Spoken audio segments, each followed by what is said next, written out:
ICC champions ട്രോഫിക്ക് ഇന്ന് തുടക്കം. ഉദ്ഘാടന മത്സരത്തിൽ ആതിഥേയരായ പാകിസ്ഥാൻ ന്യൂസിലാൻഡിനെ നേരിടും. മത്സരം ഉച്ചയ്ക്ക് 2:30-ക്ക്.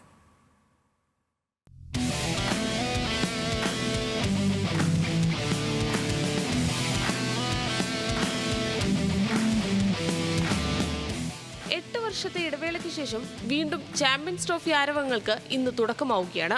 ഹൈബ്രിഡ് മോഡലിൽ പാകിസ്ഥാനും UAEയും ചേർന്നാണ് ഇത്തവണത്തെ ടൂർണമെന്റിന് ആതിഥേയത്വം വഹിക്കുന്നത്. 2023 ഇന്ത്യയിൽ നടന്ന ലോകകപ്പിന് ശേഷമുള്ള റാങ്കിങ്ങിനെ അടിസ്ഥാനമാക്കിയാണ് ഇത്തവണ 8 ടീമുകളെ തെരഞ്ഞെടുത്തത്. ആതിഥേയരായ പാകിസ്ഥാൻ നേരിട്ട് യോഗ്യത നേടി. ഇന്ത്യ, ന്യൂസിലാൻഡ്, ബംഗ്ലാദേശ് എന്നീ ടീമുകൾ പാകിസ്ഥാനൊപ്പം ഗ്രൂപ്പ് എയിലാണ്. ഗ്രൂപ്പ് ബിയിൽ അഫ്ഗാനിസ്ഥാൻ, ഓസ്ട്രേലിയ, ഇംഗ്ലണ്ട്, ദക്ഷിണാഫ്രിക്ക എന്നീ ടീമുകളാണുള്ളത്. ഇന്ന് നടക്കുന്ന പാകിസ്ഥാൻ ന്യൂസിലാൻഡ് പോരാട്ടത്തോടെയാണ് ഒരു മാസം നീണ്ടു നിൽക്കുന്ന ക്രിക്കറ്റ് ആവേശത്തിന് കളമുണരുന്നത്. ഇന്ത്യയുടെ മത്സരങ്ങളെല്ലാം UAEയിലാണ് നടക്കുക. നാളെ ബംഗ്ലാദേശിനെതിരെയാണ് ഇന്ത്യയുടെ ആദ്യ മത്സരം. ഫെബ്രുവരി 23-നാണ് ആരാധകർ കാത്തിരിക്കുന്ന ഇന്ത്യ പാക് പോരാട്ടം. മാർച്ച് 2-ന് ഗ്രൂപ്പ് മത്സരങ്ങൾ അവസാനിക്കും. മാർച്ച് 9-നാണ് final. Sports desk, news Malayalam.